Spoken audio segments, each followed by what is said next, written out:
हिंदुस्तान जो कभी सोने की चिड़िया कहलाता, विदेशों से आए हुए क्रूर और आतताइयों के द्वारा इस सोने की चिड़िया के परों को कतर। मंदिरों के विध्वंस, भारतीय योद्धाओं की वीरता, भारत माता के इन सच्चे सपूतों को इतिहास के पन्नों पर वो स्थान नहीं दिया, और मुगलों की क्रूरता से भरे अतीत के काले पन्ने। कि अतीत के इन पन्नों को फिर से खोला जाए और हिंदुस्तान का सच्चा इतिहास हिंदुस्तान के समक्ष रखा। देखिए, रोंगटे खड़े कर देने वाला ये विशेष कार्यक्रम हिंदू वॉरियर। सन 1736 से 1747 ईस्वी तक वहां के अवशरीद साम्राज्य का संस्थापक था। 1736 में यह वहां का शाह बना था और इस समय भारत में मुगल साम्राज्य पतन की ओर था। मुगलों की स्थिति बहुत कमजोर हो चुकी थी। सन 1707 ईस्वी में जब मुगल शासक औरंगजेब की मृत्यु हुई थी, उसके बाद से कुछ ही वर्षों में दिल्ली ने 6 मुगल शासक देख लिए थे। मुगल शासक औरंगजेब के समय मुगलों की सत्ता ठीक थी, प्रभाव था और बहुत बड़ा साम्राज्य उनके पास में था। दक्षिण से हालांकि छत्रपति शिवाजी महाराज के नेतृत्व में मराठों के द्वारा मुगलों को चुनौती दी जा रही थी। खैर, यह विषय नहीं है इस वीडियो का। 1707 ईस्वी में जब औरंगजेब की मृत्यु हुई थी, तो उसके बाद में उसका पुत्र बहादुर शाह प्रथम शासक बना। मतलब कैसे 6 मुगल बादशाह एक एक करके बदले गए। बहादुर शाह प्रथम मात्र 5 वर्षों के लिए, 1707 से और 12 तक के लिए। उसके बाद जहांदर शाह, फिर फर्रुख शेर, फिर रफीउद्दर्जात, फिर रफीउद्दौला और फिर मोहम्मद शाह रंगीला। मोहम्मद शाह रंगीला जो सन 1719 में मुगल शासक बने थे, 1748 ईस्वी तक मुगल शासक रहे थे। इनके चारित्रिक और नैतिक अवगुणों की वजह से आसपास के और जो दूसरे शासक थे और ईरान का जो शासक था नादिर शाह, इनको बहुत अच्छा अवसर मिला कि दिल्ली को पकड़ लिया जाए, दिल्ली को आसानी से लूट लिया जाए। इस समय दिल्ली साम्राज्य की यह स्थिति हो गई थी कि सन 1737 ईस्वी में पेशवा बाजीराव के नेतृत्व में मराठा सैनिकों ने 3 दिन तक दिल्ली को अपने कब्जे में कर लिया था और मोहम्मद शाह रंगीला ने 3 दिन तक अपने आप को दिल्ली में लाल किले के अंदर कैद कर लिया था। तो ये सारी खबरें नादिर शाह तक पहुंच ही रही थी कि दिल्ली तक मराठे आ गए और मुगल शासक 3 दिन तक अपने किले में कैद रहे मराठों के डर से। नादिर शाह के लिए बहुत अच्छा अवसर था और नादिर शाह ने नवंबर 1738 ईस्वी में ईरान से दिल्ली की ओर प्रस्थान किया। पहले वो पहुंचा काबुल और काबुल पहुंचकर उसने वहां से एक लेटर भी लिखा मोहम्मद शाह रंगीला को, क्योंकि दिल्ली पर आक्रमण करने का, मुगल साम्राज्य पर हमला करने का एक कारण तो चाहिए था।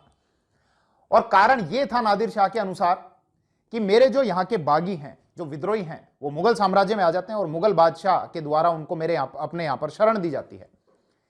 इसीलिए मेरे लिए जरूरी है कि मैं मुगल साम्राज्य में घुसूं और उन पर हमला करूं। यह कारण बताते हुए नादिर शाह के द्वारा मुगल साम्राज्य में घुसा वो पहले काबुल आया। काबुल के बाद वो आया पेशावर। पेशावर का उस समय जो मुगल सूबेदार था वो था नासिर खां। नासिर खां पेशावर में रहता था। नासिर खां ने बहुत प्रयास किए कि जो खैबर दर्रा है वहां उस पास को रोक दिया जाए। अपने 12,000 सैनिकों के साथ में वो खड़ा रहा, लेकिन नादिर शाह ने उसको आसानी से पराजित कर दिया।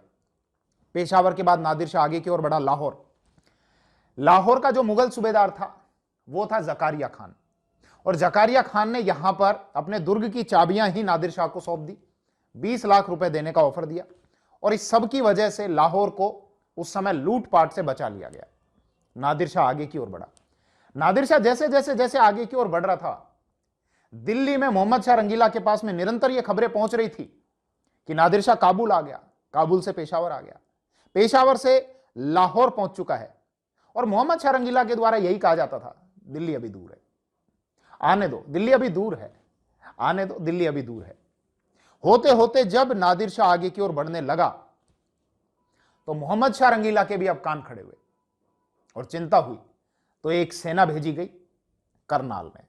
करनाल जो वर्तमान में भारत के हरियाणा राज्य में आता है, एक ऐतिहासिक स्थान पानीपत से लगभग 35 किलोमीटर की दूरी पर है। वही पानीपत जहां पर समय समय पर भारत का भविष्य तय किया गया, वही पानीपत का स्थान जिसने भारत का इतिहास लिखा और भारत का इतिहास बदला, उसी पानीपत के मैदान से 35 किलोमीटर की दूरी पर यह स्थान आता है करनाल। और इसी करनाल स्थान पर मुगल सेना और नादिर शाह की सेना के मध्य में फरवरी सन 1739 ईस्वी में एक युद्ध हुआ और इस युद्ध में नादिर शाह की जीत हुई।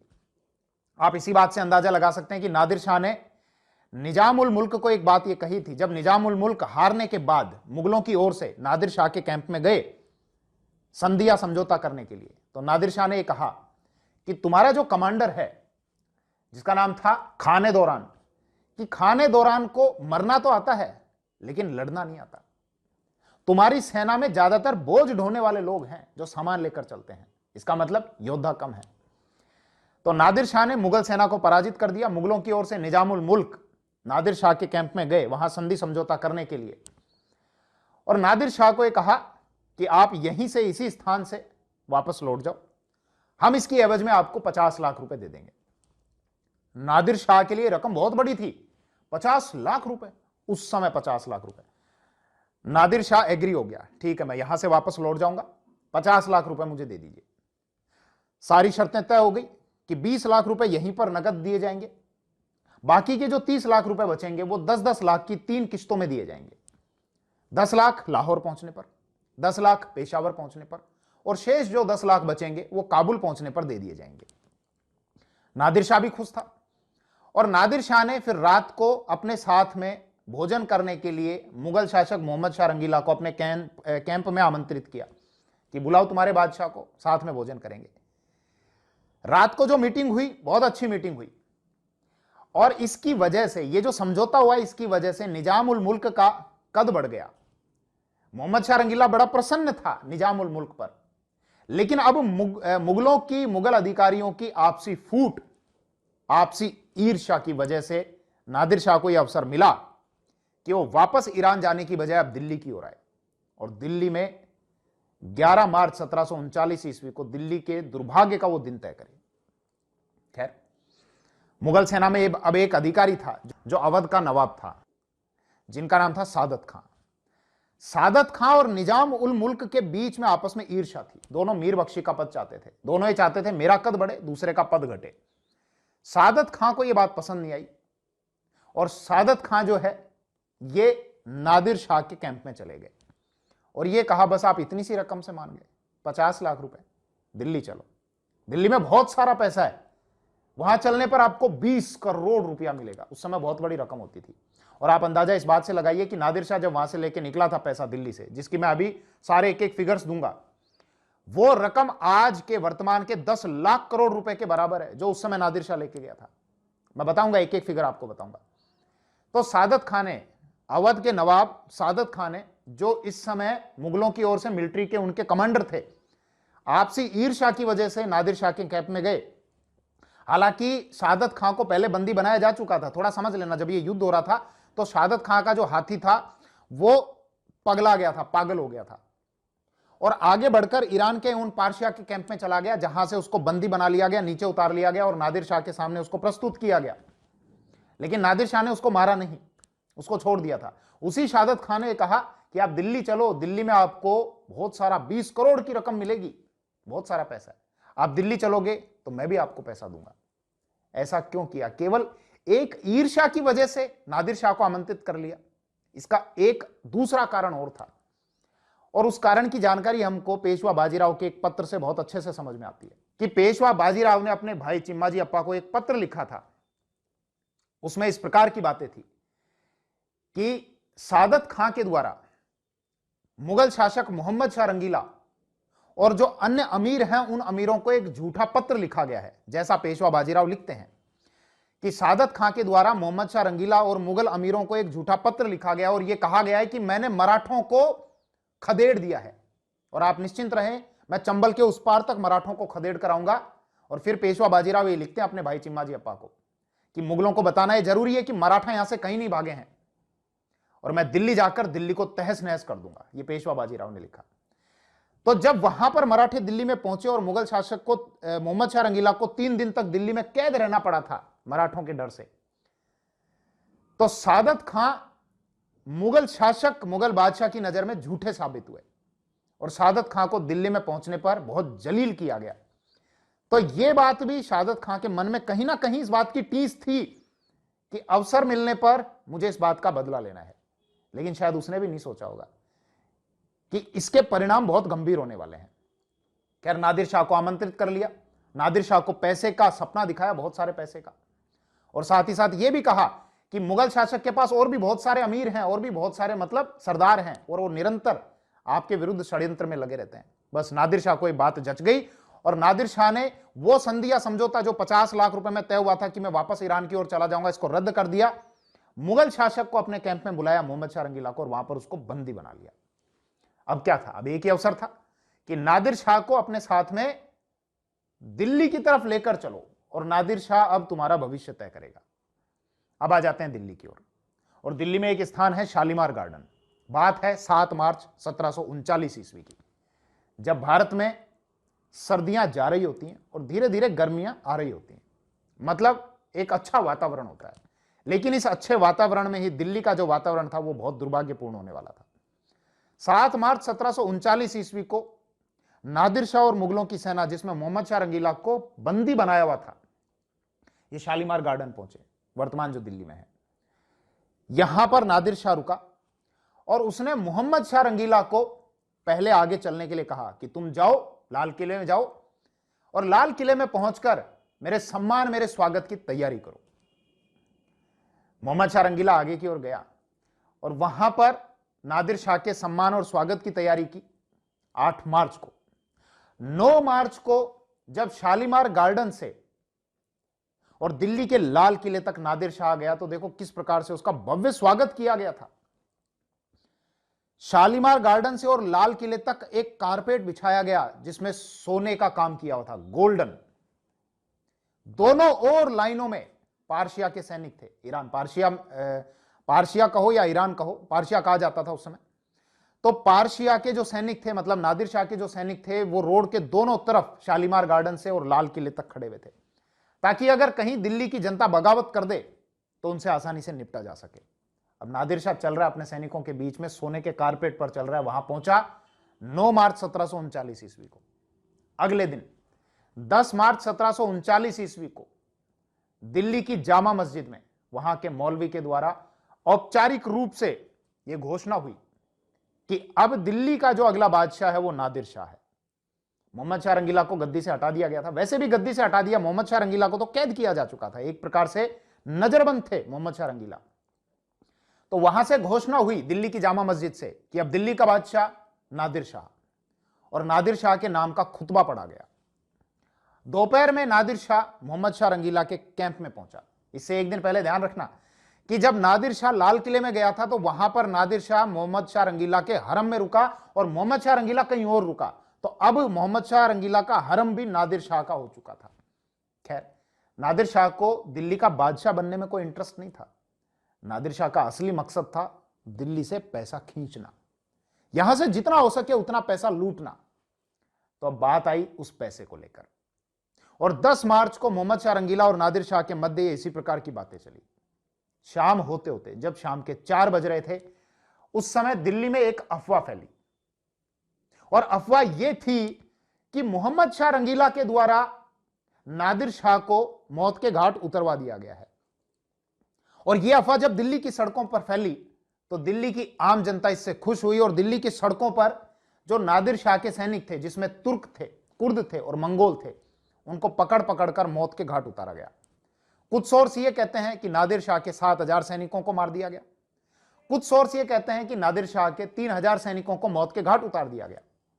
जब ये इस प्रकार की खबरें छन छन कर नादिर शाह के पास में पहुंच रही थी तो नादिर शाह को आरंभिक तौर पर इन बातों पर विश्वास नहीं हुआ। उसको ये लगा कि शायद मेरे सैनिकों के द्वारा इस प्रकार की बातों का इसलिए प्रचार करवाया जा रहा होगा कि मैं उनको ये आदेश दे दूं कि दिल्ली की जनता को लूट लो और मार दो।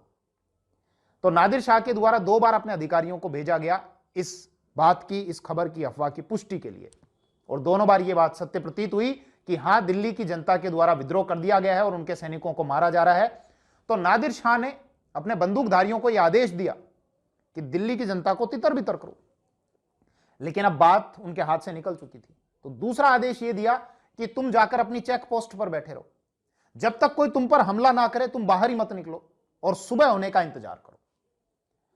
तो फाइनली अब दिन आया 11 मार्च 1739 ईस्वी का। सुबह नादिर शाह लाल किले से निकला, घोड़े पर बैठा हुआ, बख्तरबंद कपड़े पहने हुए। उसके चारों ओर उसके सैन्य अधिकारी जिन्होंने हथियार लिए हुए। नादिर शाह का रुख था आगे चांदनी चौक की ओर। चांदनी चौक के मध्य में एक मस्जिद थी, रोशन-उद-दौला मस्जिद, जिसको गोल्डन मॉस्क कहा जाता है। उसका ऊपर का गुंबद सोने का बना हुआ है। वहां पहुंचकर नादिर शाह ने सुबह 9 बजे अपनी तलवार निकाली, सूरज की रोशनी में तलवार को चमकाया, जिसका मतलब यह था कि जाओ और मारकाट करो। और उसके सैनिक वहशी दरिंदों की तरह दिल्ली की जनता पर टूट पड़े। और आगे क्या हुआ ये सारा मैंने आपको बता दिया वीडियो के इंट्रोडक्शन में, कि कैसे औरतों की इज्जत लूटी गई। औरतों को स्वयं, दिल्ली के जो लोग थे उन्होंने स्वयं अपने घर की बेटियों को, बहुओं को मौत के घाट उतारा, अपनी पत्नियों को मौत के घाट उतारा, ताकि उन वहशी दरिंदों से बचाया जा सके। हजारों औरतों ने कुओं में कूदकर या अपने आप को स्वयं कत्ल करके अपनी इज्जत के लिए अपने प्राणों का बलिदान कर दिया। और दिल्ली की सड़कों को लाशों से पाट दिया गया था। बाद में दिल्ली के कोतवाल ने नादिर शाह से यह आज्ञा ली, इसकी मैं थोड़ी देर बाद चर्चा करूंगा। जब ये इस प्रकार का ये पूरा कत्लेआम चल रहा था, दिल्ली की सड़कों पर लाश ही लाश पड़ी हुई थी, रक्त ही रक्त बह रहा था। ये खबरें जब मोहम्मद शाह रंगीला के पास में पहुंची तो मोहम्मद शाह रंगीला ने अपने निजाम और वजीर को नादिर शाह के पास में भेजा, रोशन-उद-दौला मस्जिद में। वहां ये गए नंगे सिर और नंगे पैर, और रहम की भीख मांगी। और नादिर शाह ने वापस अपनी तलवार को फिर से मयान में डाल लिया। कुछ सोर्स ये कहते हैं कि ये काजी गए, उन काजी ने कहा कि दिल्ली में अब कोई जिंदा नहीं बचा है, अगर दिल्ली के लोगों को मारना है तो तू एक काम कर सकता है कि इन मुर्दों में फिर से जान डाल दे और इनका फिर से कत्ल कर दे। तो नादिर शाह को दया आ गई। और वैसे भी दया की बात नहीं है, नादिर शाह का असली उद्देश्य पैसा लेना था, दिल्ली पर राज करना नहीं था। नादिर शाह ने अपनी तलवार फिर से मयान में डाल ली, और तलवार मयान में डालने के बाद दिल्ली में यह जो कत्लेआम हुआ, जो सुबह 9 बजे आरंभ हुआ था, 2 बजे तक चलता रहा, 5 घंटों में, जिसमें 1 लाख के लगभग लोगों को मौत के घाट उतार दिया गया था, तब यह कत्लेआम बंद हुआ। तो अब बात आई नेगोशिएशंस पे कि कत्लेआम बंद कर दूंगा, क्या दोगे मेरे को? और पैसा मिला नादिर शाह को, वो पैसा जिसकी आज की कीमत है 10 लाख करोड़ रुपया। सोर्सेज ये कहते हैं कि नादिर शाह ने 30 करोड़ तो नकद यानी कैश और सोने चांदी के जो बर्तन थे, ये 30 करोड़ मूल्य के थे, ये लिए। 25 करोड़ की ज्वेलरी ली। इसके अतिरिक्त 300 हाथी थे, 10,000 घोड़े थे, 10,000 ऊंट थे। इसके अतिरिक्त और भी फर्नीचर वगैरह या तोपे, बंदूकें, जितना ये सारा सब इनकी अगर हम टोटलिंग करें तो इसकी उस समय कीमत आती थी 70 करोड़ रुपया। अब आप सोचो, वो नादिर शाह जो करनाल के मैदान से 50 लाख रुपए में वापस ईरान लौटने के लिए तैयार हो गया था, लेकिन मुगल अधिकारियों की आपसी ईर्ष्या की वजह से सादत खां के द्वारा उस नादिर शाह को करनाल से दिल्ली में आमंत्रित कर लिया गया और 50 लाख की बजाय अब 70 करोड़ प्लस 1 लाख या 1 लाख से अधिक लोगों ने अपने प्राण गंवा दिए। इतना पैसा लिया। नादिर शाह केवल इससे संतुष्ट नहीं था, हालांकि दिल्ली की औरतों को भी इस समय बंदी बनाया जा चुका था गुलाम के तौर पर। पैसा भी ले लिया 70 करोड़ रुपया, जिसमें तख्त ए ताउस भी था, जिसकी उस समय कीमत थी 2 करोड़। इसके अतिरिक्त कोहिनूर हीरा भी था, जो अब नादिर शाह के पास में आ चुका था। लेकिन मात्र इतने से संतुष्ट नहीं था, अभी नादिर शाह को और पैसा चाहिए था। और ये और पैसा कहां से आए? और पैसा दिल्ली में जो वहां के अमीर हैं या वहां की जनता है, जिन्होंने अपने घर में, बरामदे में, फर्श के नीचे, जहां तहां घर में पैसा छुपा रखा था, वो सारा नादिर शाह को चाहिए था। तो अब इस डर से कि नादिर शाह फिर से कत्लेआम ना करे, मोहम्मद शाह रंगीला ने अपने अमीरों को यह आदेश दिया, दिल्ली को 5 भागों में बांटा और अलग अलग सेक्शन में अलग अलग अधिकारियों को भेजा गया। वजीर को, निजाम को, सरबुलंद खान को, मुर्तजा खान को, और एक और व्यक्ति थे जिनका नाम मेरे दिमाग में अभी नहीं आ रहा। ये गए, इनके आदेश पर खुद मुगल बादशाह ने, मोहम्मद शाह रंगीला ने अपने सैनिकों को यह आदेश दिए कि जाओ अपनी जनता को लूटो ताकि उनको बचा सकें उस नादिर शाह से। ये लोग गए, स्वयं मुगलों ने अपने दिल्ली की जनता को लूटा, उनके बरामदे को, उनके फर्श को, उनके घरों को तोड़ा गया, वहां जितना भी पैसा था उस पैसे को निकाला गया और वो ले जाकर नादिर शाह को दिया गया। तो अब दिल्ली में कत्लेआम करने के बाद और दिल्ली की जनता को लूटने के बाद उस दैत्य की प्यास तो बुझ चुकी थी, लेकिन दिल्ली की हालत ऐसी हो गई थी कि सड़कों पर चारों तरफ लाशें पड़ी थी और वो लाशें सड़ने लग गई थी। और तो और बिना नादिर शाह की परमिशन के उन लाशों को नहीं उठाया जा सकता था। तो फाइनली दिल्ली के कोतवाल ने नादिर शाह से परमिशन ली कि इन लाशों को उठवा लिया जाए। और परमिशन लेने के बाद उन लाशों को, जिनमें मुसलमानों की संख्या बहुत बड़ी थी, मैं सोर्स के अनुसार अपनी बात कर रहा हूं, भाई दिल्ली में ज्यादा आबादी मुसलमानों की थी, उन लाशों को, जैसा सोर्स हमको जानकारी देते हैं, उनको जलाया गया, दफनाया नहीं गया। नादिर शाह लगभग 2 महीने तक दिल्ली में रुका था और 1 मई 1739 ईस्वी को नादिर शाह ने दिल्ली में एक दरबार का आयोजन किया और ईरान लौटने से पहले मोहम्मद शाह रंगीला को फिर से दिल्ली का बादशाह घोषित कर दिया। और देखो कितना हास्यास्पद लगता है कि दिल्ली की जनता को मारा, लूटा, खसोटा, मुगल बादशाह की हालत कर दी और जाने से पहले बादशाह घोषित किया और कमर में राज की तलवार बांधी कि ये लो तुमको वापस से बादशाह बनाया जाता है, अब राज करो और मैं जा रहा हूं। राज किस पे करो भैया? ना तो लोग हैं और ना वो पैसा है, जो पैसा लगभग 213 वर्षों में मुगलों ने अकूत संपदा इकट्ठी कर ली थी, वो सारा नादिर शाह 2 महीने में लेके और रफू चक्कर।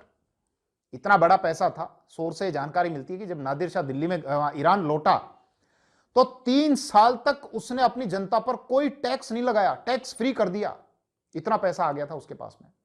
अपने सैनिकों को, बहुत बड़ी सेना थी उसके पास में, अपने सैनिकों को 1.5 साल का पैसा तो एडवांस दे दिया था, 1.5 साल की तनख्वाह। हिंदू वॉरियर।